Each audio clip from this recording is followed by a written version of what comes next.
يا رب بالمصطفى بلغ مقاصدنا واغفر لنا ما مضى يا واسع الكرم.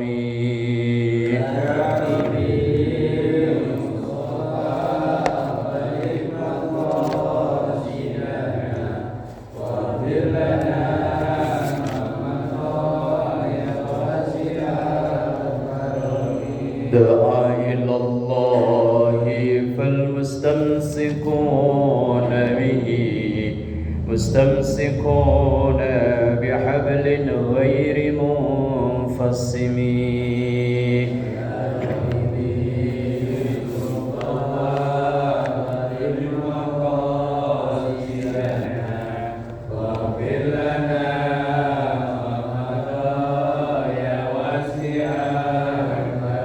أستغفر الله من قول بلا عمل لقد نسبت به نسلا لذي ينقم. يا ربي المصطفى بلغ مقاصدنا واغفر لنا ما مضى يا واسع الكرم. اللهم صل وسلم وبارك عليه وعلى آله وأصحابه. الحمد لله الذي علم بالقلم علم الإنسان ما لم يعلم. والصلاة والسلام على سيدنا محمد صلى الله عليه وسلم وعلى آله وأصحابه وجميع أمته إلى يوم الزحام.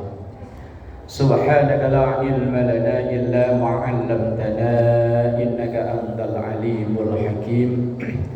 رب اشرح لي صدري ويسر لي أمري واحلل عقدة من لساني يفقهوا قولي واجعل لي وزيرا من أهلي.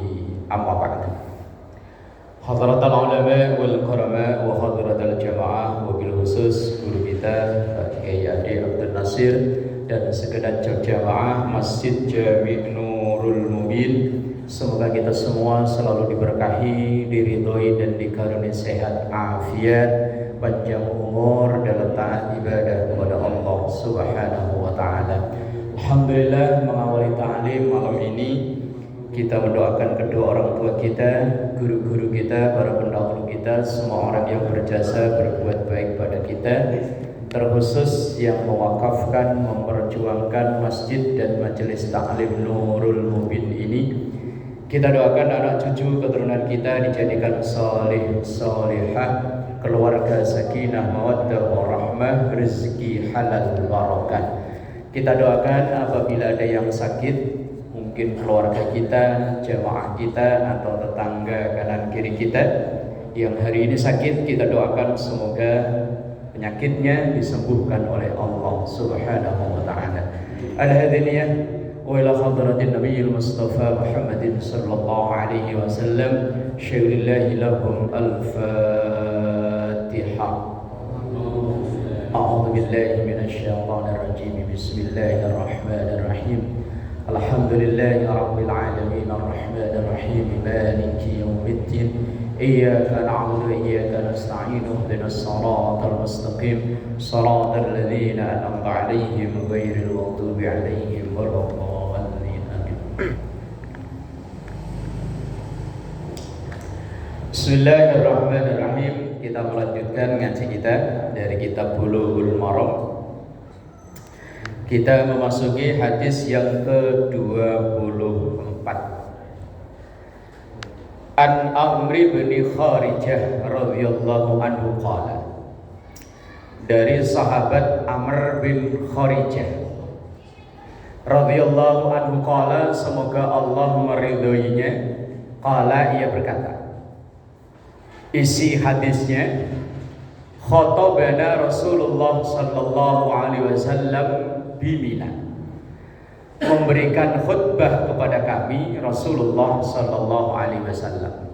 Rasulullah berkhutbah kepada di hadapan para sahabat di Mina, yaitu ketika melaksanakan haji saat wukuf di Mina. Wa huwa ala rahilatihi. Ketika menyampaikan khutbah itu, Rasulullah duduk di atas kendaraannya. Ya, kalau kendaraan zaman dulu ya jangan dibayangin Fortuner apa ya. BMW ya enggak, ya kalau enggak unta ya kuda ya keledai. Cuman di sini perawi hadis tidak menyebutkan kendaraannya apa, hanya menyebutkan Rasulullah Shallallahu Alaihi Wasallam ketika di Mina berkhutbah, dan khutbahnya itu mimbarnya kendaraannya. Berarti mimbar sambil pakai mobil pick up gitu boleh Pak ya? Ya kalau lagi demo kan mimbarnya itu ya. Lagi orasi kan ya mimbarnya itu. Walau abuha, dan air liur dari kendaraannya itu, ya mungkin unta kali ini ya, ada air liurnya itu. Yasilu, netes ala katifayya, di pundakku, kata Amr bin Kharijah. Ini kan bahas masalah najis. Yang dari kemarin bahas masalah najis. Ketika Rasulullah berkhutbah di atas, ditaruhlah unta umpama. Lah ada sahabat yang mungkin duduknya itu pas di bawah mimbarnya, di bawah untanya itu. Lah kemudian untanya itu air liurnya netes ke pundaknya si Amr itu. Lah apa maksudnya? Dalam hadis ini, ketika Rasulullah berkhutbah melihat air liur jatuh ke pundak salah seorang sahabat, Rasulullah mendiamkannya, enggak nyuruh minggir atau enggak suruh itu dibersihin, enggak, tapi Rasulullah mendiamkan. Berarti menunjukkan hadis ini bahwa air liur binatang yang dagingnya halal untuk dimakan, maka air liurnya tidak najis. Kadang kan panitia kurban ya, nenteng-nenteng sapi kan yang ditaninya ini ya. Kalau orang daerah saya namanya keloan. Kalau orang Jawa Timur apa aja? Keluhan ya sama yang di sini nih, yang tali dimasukin ke hidung gitu. Lah itu kan keluar air liur, lah itu tidak najis. Kalau air liurnya kita kalau punya walet malah mahal katanya ya. Berarti walet lebih terhormat daripada kita ya. Walet itu katanya, pernah ada yang tahu ilernya harganya berapa? 10 juta. Ilernya kita laku berapa ya? Ternyata ada beberapa makhluk Allah yang keluar dari tubuhnya itu lebih mahal daripada kita. Ilernya walet 10 juta saja. 10 juta. Kopi yang paling mahal itu yang yakhruju min silitil luwak, yang keluar dari itunya luwak. Loh itu konon katanya sekilo jutaan juga ya. Oh iya. Kalau yang dijual di warung-warung kan luwak-luwakan gitu ya. Luwak-luwakan ya. Lah yang keluar dari kita laku berapa? Dikasih aja gak ada yang mau ya. Kalau liurnya binatang yang dagingnya halal itu tidak najis. Tapi kalau dari manusia najis enggak? Najis. Kalau ludah lah bedanya ludah sama liur apa? Sama iler. Beda. Ini saya keterangan saya dapat dari kitab Nihayatul Zain, ada juga dalam kitab Kasyifatus Saja, penulisnya sama Imam Nawawi Banten. Yang disebut mohon maaf ya bahasanya memang ngaji fikih, memang begini agak jorok-jorok dikit. Iler itu cairan yang sudah masuk ke dalam perut, kemudian keluar lagi, itu yang disebut liur, iler, dan itu hukumnya najis. Kalau ludah itu cairan yang hanya masih berputar di dalam mulut, maka itu tidak najis. Ludah itu tidak najis. Lah kalau najis Pak, Umpama, mohon maaf. Kita yang sudah umuran 45, 50 ke atas ini kan gigi udah mulai pada permisi ya. Permisi kan, pergi lagi. Lah kadang kita habis makan bolu atau makan apa, itu kan ada yang nyempil. Nah, lah begitu ini nyempil, kemudian terus kita sholat. Nah, begitu sholat ini yang nyempil lepas. Lah kalau lepas, ini kan statusnya sama dengan ludah. Kalau ini ketelen, kalau ketelen dan ditelen kan beda. Kalau ditelen namanya disengaja. Wah sayang nih tadi bolu mahal, telen aja gelegek, batal sholatnya saat itu juga. Tapi kalau ketelen, misalnya baca ghairil maghdubi alaihim waladdallin, masuk ketelen namanya, tidak batal. Tapi kalau terus meneruskan repot. Kadang kan kita keluarin Pak ya. Nah, ketika mengeluarkan itu statusnya sama dengan meludah. Nah, itu tidak membatalkan sholat. Tapi mengeluarkannya jangan ke depan, jangan ke kanan, tapi ke arah kiri. Itu pun pakai cara lebih baik kalau bahasa kita digini nih. Kalau dilepasin kok lah sebelah kiri calon mertua ya bisa batal. Enggak jadi ya. Umpama sebelah kiri calon besan udah mau lamaran gara-gara batal. Mengeluarkannya pun lebih baik ini loh. Kalau bahasa orang sini ngapain? Tapi yang kiri Pak, jangan yang kanan. Kalau misalnya kerasa ada makanan yang tersisa di mulut. Makanya orang-orang tua dulu itu kalau memberi nasihat, kalau sudah wudu, mau sholat, jangan makan. Itu bukan kok makan itu membatalkan wudu, enggak Pak. Hanya untuk menjaga jangan sampai ada makanan yang tidak sempurna tertelan malah nyempil di gigi. Lah kalau yang masih muda-muda gigi masih utuh lah, alhamdulillah. Kayak kak kita Pak Ji. Kanan kiri ini kan udah pada pamitan udah.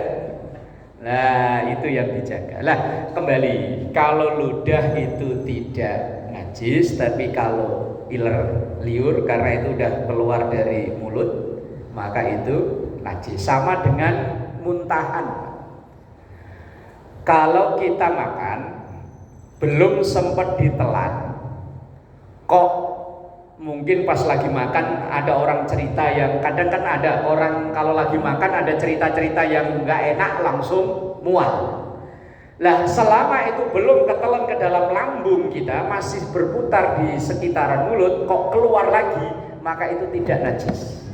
Tapi kalau sudah masuk ke dalam lambung, mungkin makannya udah tadi sore, begitu ini habis maghrib karena mungkin masuk angin atau melihat sesuatu kok muntah, itu kan udah masuk ke lambung namanya. Nah itu hukumnya najis. Yang membedakan kalau sudah masuk ke lambung keluar lagi, itu hukumnya najis berbentuk apapun. Tapi kalau masih di dalam mulut tidak najis. Bahkan kalau orang zaman dulu kalau disuwok, tahu suwok Pak? Sembur. Ya, kalau orang kampung saya namanya suwok. Air ini. Maaf. Dulu saya pernah Pak. Bener. Gara-gara saya itu entah umur berapa ya, saya ingat saya belum sunat ya Pak. Saya itu ngaji Quran kan dulu belum tahu huruf Pak. Hanya modal hafalan. Sampai summum bukmun umyu fahum la yarjiun. Kebalik-balik terus Pak.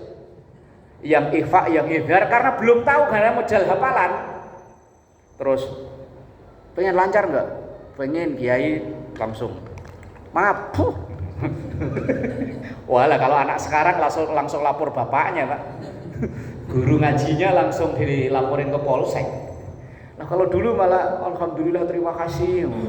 Ya alhamdulillah Pak, mungkin barokahnya di suwok tadi. Ngomongnya jadi lancar. Ya itu kan masih diputar di mulut Pak. Belum ditelen. Seingat saya yang ngambil air diminum langsung tak dibacain apa langsung suwok namanya. Kalau orang sini sembur. Ya, kalau orang Surabaya apa Pak? Sembur. Ya, kalau orang kampung saya namanya suwok. Nah, itu kan masih di mulut, belum ketelan. Lah kalau dalam hadis ini tadi, liurnya binatang yang dagingnya halal itu tidak najis. Bahkan mohon maaf, kalau Bapak pernah nonton di YouTube saudara-saudara kita yang di Wahabi, ustadznya itu menfatwakan air kencing binatang yang darahnya halal itu boleh diminum. Loh, coba Bapak nanti sampai rumah kalau yang HP lihat di YouTube ceramahnya ustadz-ustadz dari Wahabi. Yang saya tonton itu videonya Ustadz Badrus Salam. Itu kan ustadznya Wahabi. Itu beliau menyampaikan bahwa binatang yang dagingnya halal untuk dimakan, air kencingnya tidak najis. Bahkan air kencing unta boleh diminum. Maka kadang ada yang ledek-ledekan di medsos itu, dasar tukang minum air kencing unta. Loh, seandainya Pak, seandainya itu memang suci dan boleh diminum, Bapak disuruh minum mau gak Pak? Gimana Pak Ji? Lah ya ada, memang ada. Karena memang fatwa dalam mazhab Hambali membolehkan Pak. Membolehkan air kencing unta untuk diminum dalam mazhab Hambali. Kita mayoritas muslim Indonesia ini mengikuti mazhab Syafi'i. Dalam mazhab Syafi'i, semua yang keluar dari jalan depan maupun jalan belakang, mau dari hewan maupun dari manusia, secara umum dihukumi najis. Tapi dalam mazhab Hambali enggak, khusus kencing unta. Tapi kalau seandainya saya sendiri Pak, umpama ada unta kencing langsung ditadain, minum, mau Pak? Kalau ini saya mau Pak. Ini mah akal-akalan orang mau minum aja Pak, contohnya begitu. Lah kok seandainya itu air kencing unta, yuk saya mikir-mikir Pak. Cuman saya coba-coba nyari-nyari jawaban kenapa itu dalam mazhab Hambali itu memperbolehkan, bukan menyuruh ya Pak, memperbolehkan kalau seandainya ada yang mau minum air kencing unta. Karena memang ada riwayat pernah ada sahabat yang minum itu. Tapi alasannya kan kita nggak tahu, alasannya bisa jadi karena memang nggak ada air. Wong di Jazirah Arab itu air kan barang mahal, kecuali sekarang ya. Sekarang itu dari kalau orang umroh itu dari jalan dari hotel sampai ke itu, orang nawarin air gratis sepanjang jalan ya. Air minum dingin-dingin, enak, seger. Mungkin bisa jadi dulu itu nggak ada air.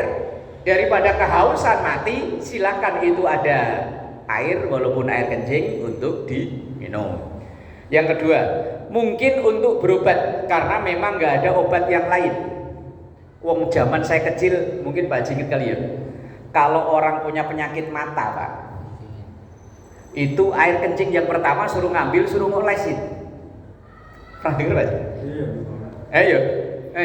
Pernah dengar kan? Iya. Apa namanya? Digambang.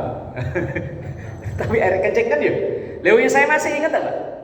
Saya dulu pernah sakit mata agak lama itu tahu sebelah sini. Itu ya ntar kalau kencing pertama pagi-pagi itu towel langsung diginiin. Lah kalau memang untuk berobat dan gak ada obat yang lain walaupun itu benda najis, silahkan. Kalau dalam kaidah fikih namanya ad-darurat tubihul mahzurat. Sesuatu yang darurat itu bisa membolehkan yang asalnya tidak boleh. Air kencing kita ini kan najis, nggak boleh digunakan untuk apapun, nggak boleh, pokoknya buang. Tapi kalau dalam keadaan darurat zaman itu belum ada obat aneh-aneh, ya silahkan. Lah kalau sekarang obat udah seabrek-abrek ya, di apotek di mana ya obat sakit mata jenisnya ya banyak. Lah mosok masih memakai barang yang najis. Bahkan ya namanya dulu di kampung saya itu orang yang paham agama itu kan ya bisa dihitung dengan jari. Orang bisa baca Quran ya bisa dihitung dengan jari. Ya Islam, cuman Islam kalau orang sono nyebutnya Islam abangan. Kadang sholat ya setahun 2 kali itu. Nungguin Sidul Fitri sama Dul Adha. Nggak jauh dari rumah saya itu ada musola. Itu kalau ada orangnya sholat itu kalau maghrib tok gitu. Isya udah nggak ada orang, subuh apalagi, duhur, asar masih pada di sawah. Ya kalau sekarang itu udah rame. Dulu itu maghrib tok. Ya karena tuh Muslim Islam tapi Islam abangan. Lah dulu itu asal kerja bakti, kalau orang Solo apa namanya ya, gotong royong lah ya, sambatan kalau orang Solo. Nurunin genteng, itu kok ada anak tikus, orang Solo nyebutnya cindil. Segini lah, segini jempol lah ya. Itu ya pada rebutan, konon katanya buat obat bengek, langsung klak. Obat apa? Oh, udah pernah nyoba? Oh, tapi udah pernah? Belum, kirain udah pernah. Lah konon katanya buat penyakit asma, konon katanya. Ya lihat sih pernah, wong asal genteng dibuka ini tuh kan ada aja tikus, anak tikus telan gelap. Ya mereka belum tahu hukum halal haram apa. Pokoknya konon ini katanya obat telan.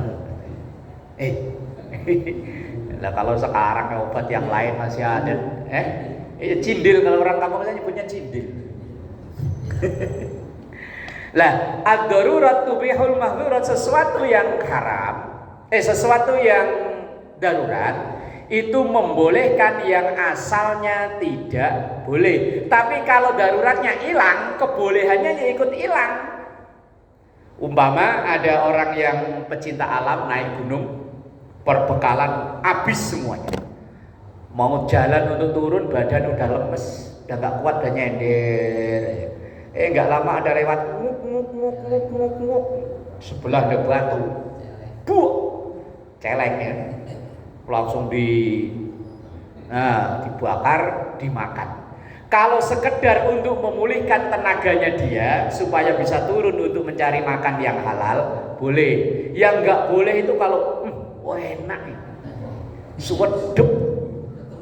Keterusan. Nah, enaknya itu yang nggak boleh. Wah, sayang nih kalau dibuang, mubazir. Lah, berubah hukum fikih itu berubah.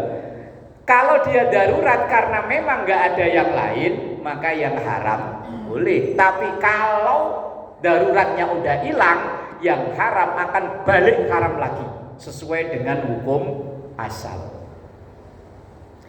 Dan terus ntar jangan-jangan buat alasan, saya sih aslinya nggak pengen korupsi, darurat. Darurat duitnya banyak itu.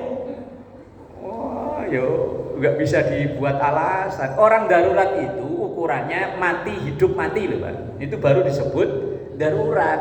Kalau ukurannya belum hidup dan mati, ya belum darurat. Tadi celeng itu silahkan dimakan, kalau ukurannya kalau nggak makan secara umum mati ini. Nah silakan, tapi kalau orang korupsi kan ukurannya bukan mati hidup itu. Cuman sayang di depan mata nih, tinggal krek. Wah, lain urusannya. Nah, dalam hadis ini menunjukkan bahwa air liur binatang halal dagingnya itu tidak najis. Bahkan tadi di mazhab Hambali diperbolehkan untuk meminum air kencing unta. Tapi kalau kita Indonesia mayoritas muslim mazhab Syafi'i ya menghukumi najis. Toh air minum yang halal juga banyak nih, halal Pak ya, halal Pak ini. Masuk minum itulah ya. Lagian untanya juga kita nggak pernah lihat. Lihatnya paling Ragunan. Lagi umroh juga belum tentu ngelihat aja. Melihat di YouTube paling. Bismillahirrahmanirrahim. Hadis yang nomor 25. An Aisyah radhiyallahu anha qalat. Dari Aisyah istri Rasulullah sallallahu alaihi wasallam. radhiyallahu anha, semoga Allah meridhai dari Aisyah. Nah, hadis yang diriwayatkan Aisyah itu rata-rata hadis yang bersifat pribadi dari Rasulullah. Makanya hadis tentang junub, tentang hubungan badan, tentang mandi dan lain-lain yang bersifat pribadi, itu mayoritas yang meriwayatkan adalah Aisyah. Karena Aisyah itu seorang istri, lah yang tahu tentang sesuatu yang pribadi dari seorang suami itu ya istri. Karena Rasulullah sallallahu alaihi wasallam adalah Rasulullah sallallahu alaihi wasallam yaghsilu, membasuh al-maniyya, mani, sperma. Summa yahruju ila sholati fi dzalika saubi.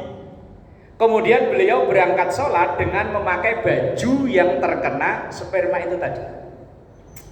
Wa ana anduru, dan saya, kata Aisyah, anduru melihat ila atharil husli, bekas dari basuhannya itu. Jadi bajunya masih basah. Aisyah lihat. Muttafaqun alaih, kita baca dulu. Wal wali muslimin, dan lafaz menurut Imam Muslim, laqad kuntu, dan sungguh saya, kata Aisyah, afruquhu min saubi Rasulillah sallallahu alaihi wasallam farkan fayusalliya fihi. Saya, kata Aisyah, umpama sarung atau apa terkena sperma, itu cuma kalau bahasa kita digini-giniin ya Pak. Opo? Kerok ya. Nah, dari baju Rasulullah yang terkena sperma. Kemudian Rasulullah memakai baju yang tadi itu, yang spermanya cuma diginiin ini. Opo bahasanya apa? Mosok gini-gini ya? Kosok. Ya udah itulah pokoknya. Mosok digini-giniin, gimana ya enggak lah ya. Oh, ada namanya kan ya.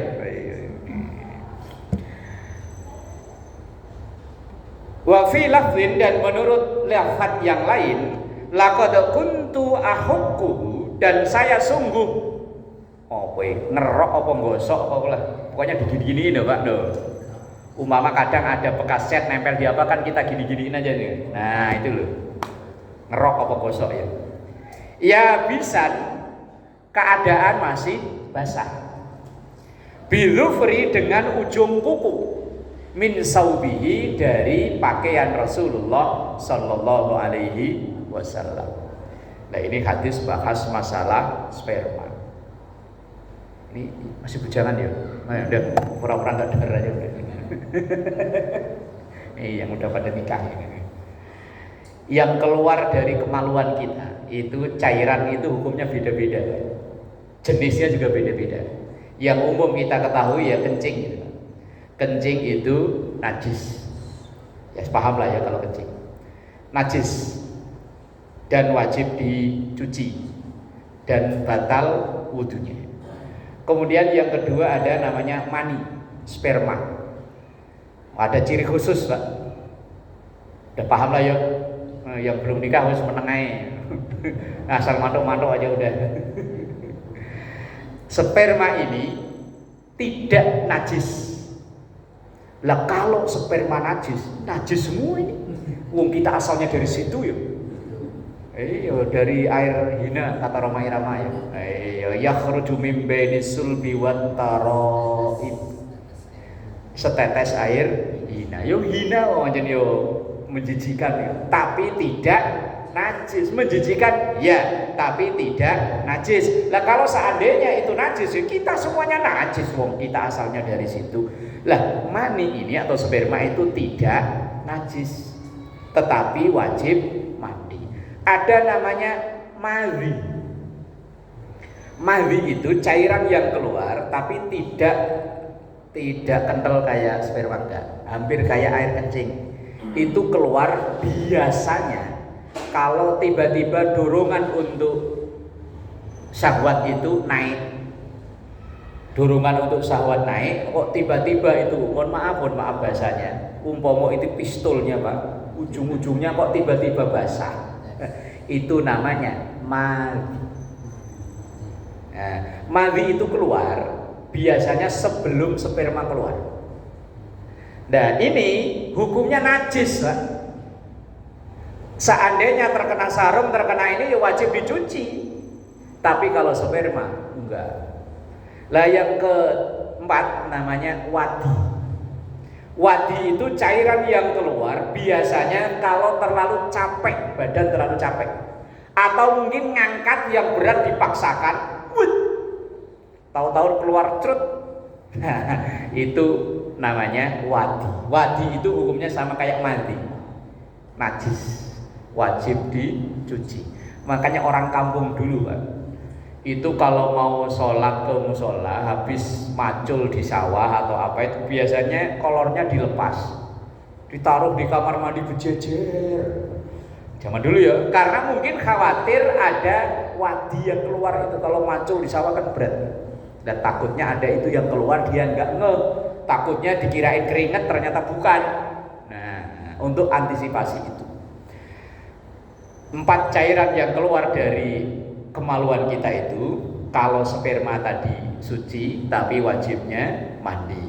Kalau yang air kencing, kemudian mandi, kemudian wadi, ini najis tapi tidak wajib mandi, hanya wajib dibersihkan, toharoh, kemudian wudu, karena ini membatalkan wudu. Lah kalau sperma tidak najis. Nah ini yang diikuti oleh mazhab kita bahwa sperma itu tidak najis dibuktikan dengan Rasulullah memakai baju yang terkena itu hanya di gini-giniin dong. Lah kalau memang najis berarti kan ya dicuci dulu kan? Ternyata enggak, cuma diginiin dulu kemudian langsung dipakai. Cuman kalau kayak kita kayaknya gimana gitu.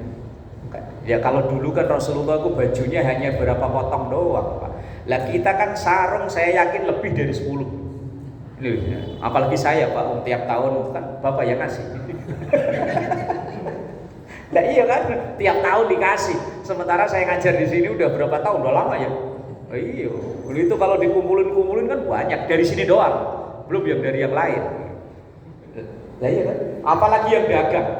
Kayak mertua saya itu kalau lebaran, Pak, sarung itu dapat kali 20. Kan mertua saya dagang di pasar.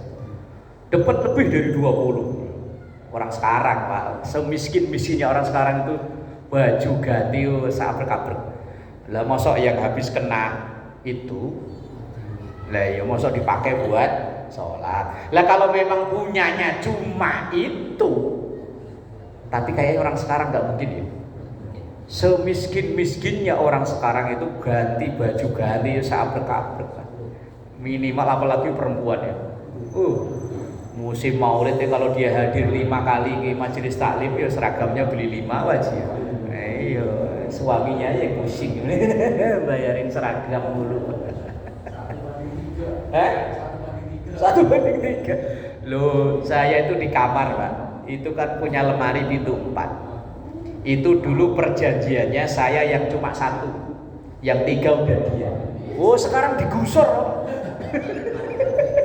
Semuanya saya pindah ke lemari yang satunya. Ya Allah, esbok lah. Lah, kalaupun seandainya terpaksa memakai baju yang itu, tidak mengapa dipakai buat sholat alias tetap boleh. Nah, enggak, karena itu tidak najis. Sesuatu yang kita anggap kotor itu belum tentu najis. Sperma kan kita nganggapnya kotor, Pak ya. Ya tadilah air hina ya. Tapi ternyata tidak najis. Ada yang sesuatu dianggapnya bersih, tapi ternyata dalam Islam dihukumi najis. Segala jenis minuman yang membuat mabuk, nah itu najis, Pak. Dalam Islam dihukumi najis. Walaupun kata mereka bersih, steril katanya. Tapi dalam Islam ya segala minuman yang memabukkan dihukumi najis, apapun jenisnya. Nah, ini hadis yang nomor 25. Intinya adalah bahwa Rasulullah Shallallahu Alaihi Wasallam bajunya yang terkena sperma cukup banyak diiniin tadi dan kemudian dipakai buat sholat, menunjukkan bahwa itu tidak najis. Bismillahirrahmanirrahim.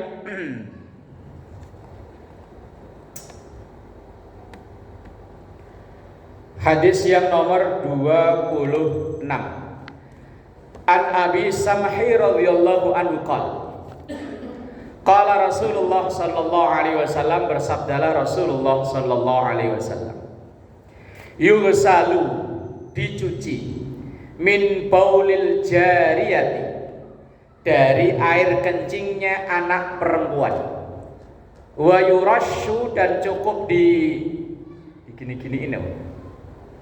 Tangan kita basahin, terus kita giniin ya. Cepret. Nah, itulah. Min baulil gulami, dari kencing anak laki-laki. Ini hadis dalam hadis fikihnya bahwa najis itu kan terbagi menjadi 3. Satu namanya najis mukhaffafah. Tahu sekarang masih ada apa enggak hadis mukhaffafah? Najis yang paling ringan, pokoknya disiram sekali aja itu udah suci, Pak.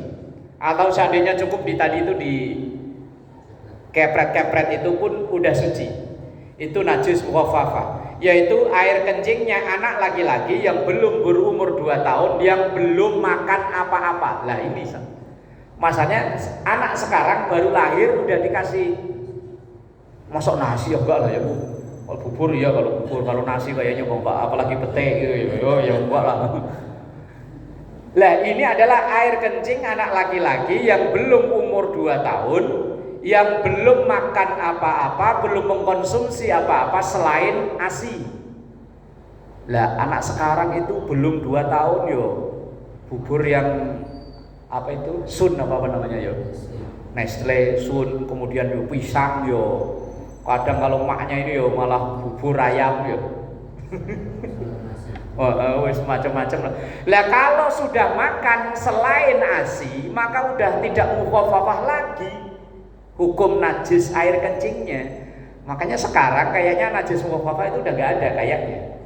Ya kalau zaman dulu mungkin iya ya, karena orang zaman dulu kan bayi itu pokoknya hanya ngandelin ASI dari ibunya. Lah kalau sekarang baru umur sekian bulan emaknya udah nggak mau ngasih ASI, emaknya udah masuk kerja ya. Akhirnya yang nyusuin sapi. Makanya anak sekarang tuh lincah-lincah, Pak. Fisiknya kuat-kuat, tapi kalau disuruh yuk pantes anaknya.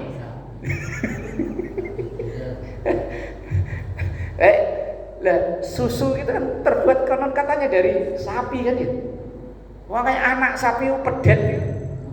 Baru lahir yuk kuat Pak, loncat-loncat, lari sono, lari sini. Lah anak dulu begitu. Anak umur 2 tahun lari sono, lari sini, jatuh gubrak, lari lagi. Tapi yo itu wong namanya yang nyusuin sapi. Kalau tong, ke masjid, ngaji,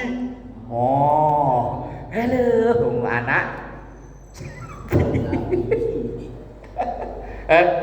Tapi wis umumnya begitu, gimana ya? Yang kedua najis mughalladah. Ini najisnya anjing dan babi. Dalam mazhab Syafi'i semua bagian tubuh 2 hewan itu dihukumi najis mughalladah ketika basah. Tapi ketika kering enggak. Umpama Pak, Bapak lagi duduk atau lagi nangkring di atas motor, tiba-tiba kok ada anjing lewat mepet-mepet ke celana Bapak, ke kain atau ke kaki, tapi anjingnya itu Bapak lihat dalam keadaan kering, enggak apa-apa. Tapi kalau basah itu yang najis. Tapi dalam mazhab lain yang dihukumi najis cuma ininya, moncongnya itu, yang dibus-bus itu Pak, yang sambil melet-melet itu. Lah kalau badannya enggak. Tapi dalam mazhab Syafi'i karena ikhtiyat, hati-hati, maka dihukumi seluruh tubuhnya dengan catatan tidak kering. Kalau kering tidak najis. Tapi saya udah umur 46 ini belum pernah nyuci najis mughalladah, belum pernah. Udah pernah? Belum. Yang lain udah pernah? Udah pernah? Belum. Saya pernah Pak, hampir. Saat itu kerja di Ciputat. Saya nunggu temen di pos security, kan sendal saya lepas, saya duduk di dalam. Lah tiba-tiba ada anjing, sendal saya tuh diembus-embus. Embus-embus. Waduh. Wong sendal jepit daripada nyuci 7 kali, saya ambil sapu yang ada di situ, saya coker masukin ke got. Lah coba itu kalau sandal Pakalolo ya saya cuci. Mahal 500.000 lah, jepit saat itu paling goceng. Ya daripada nyuci 7 kali kan ya. Mending buang aja. Beli lagi murah. Nah, kecuali itu mungkin mahal ya, barang mahal. Ya wis cuci. Belum pernah saya. Kalau ditanya udah pernah praktekin nyuci 7 kali yang salah satu dicampur dengan debu? Belum. Ini juga belum pernah ada. Belum ya. Ya umpama Pak. Saya dulu kan kerja servis job. Nah, kebetulan itu yang nyervis itu orang non muslim. Dia miara anjing. Nah, ketika sofa itu dibongkar, kan ada bulu banyak. Nah, jadi timbul pertanyaan, ini bulunya anjing apa bulunya kucing? Wong di dalam rumahnya itu kucing yo ada, anjing yo ada. Tapi yang dihukumi najis itu kan kalau basah. Lah ini kering, ya wis dihukumi. Ini berarti enggak najis, wis bongkar. Yo wis. Lah namanya fikih itu harus ada ijtihad itu. Ini anjing apa kucing? Tapi kayaknya kucing wong saya lihat anjingnya itu bulunya pendek. Lah sementara kucingnya yang kayak kucing geriwok-geriwok. Nah, itu bulunya kepanjang, berarti ini bulu kucing. Najis mughalladhah. Kalau dalam mazhab lain yang cuma congornya tok. Bahkan saya pernah membaca wallahu a'lam. Dan ya memang melihat secara langsung ada seseorang saat itu menduduki tempat lumayan tinggi di Kementerian Agama. Saat itu belum Kementerian, Departemen Agama namanya. Itu pergi kemana-mana di mobilnya itu punya asu yang gede itu. Itu diajak jalan-jalan. Padahal dia termasuk salah satu pimpinan di Kementerian Agama, Departemen Agama saat itu. Wallahu a'lam, dia ngikuti mazhab yang membolehkan memelihara anjing. Kalau dalam mazhab Syafi'i memang kalau tidak ada keperluan apa-apa tidak diperkenankan, kecuali kalau ada keperluan kayak sound the ship gitu. Sound the ship itu miara anjing untuk jaga ternak atau untuk keamanan, untuk kalau polisi untuk apa itu, kalau polisi itu anjing pelacak. Lah kalau memang ada keperluannya ada itu silakan, tapi kalau untuk gaya-gayaan doang dalam Islam kok boleh. Yang selain itu najis yang itu namanya mutawassithah. Selain air kencing anak laki-laki belum umur 2 tahun dan belum makan apa-apa selain ASI, selain najisnya dari anjing dan babi, maka semua najis itu dihukumi najis mutawassithah. Kalau mukhaffafah cukup tadi disiram sekali, najis itu sudah suci. Kalau mughalladhah dicuci diulang 7 kali, salah satu dicampur dengan tanah atau debu. Lah sekarang kalau di sini mau nyari tanah di mana? Di sini loh, di Kalibaru. Lah kalau di rumah saya di Bojong masih banyak Pak, depan rumah saya itu sawah sepanjang mata memandang sawah. Kalau di sini angel malah ya. Aspal, kalau nggak aspal cor. Nyari tanah di mana? Susah malah ya. Ya makanya nggak usah lah ya miara anjing ya. Siapa tahu biar dibilang keren miaranya yang gede, yang herder. Lah selain itu cara mencucinya ya seperti biasa disiram dan lain-lain. Yang penting hilang baunya, hilang warnanya, hilang rasanya. 3 itu harus hilang. Baunya hilang, warnanya hilang. Yang ketiga ini yang masalah. Kok rasanya itu apa ya dijilat-jilat dulu lah, ya enggak lah, wes dikira-kira, wes pokoknya asal baunya udah enggak ada, warnanya udah enggak ada, berarti itu sudah suci. Wallahu a'lam bishawab. Al-Fatihah. A'udzubillahi minasyaitonir rajim.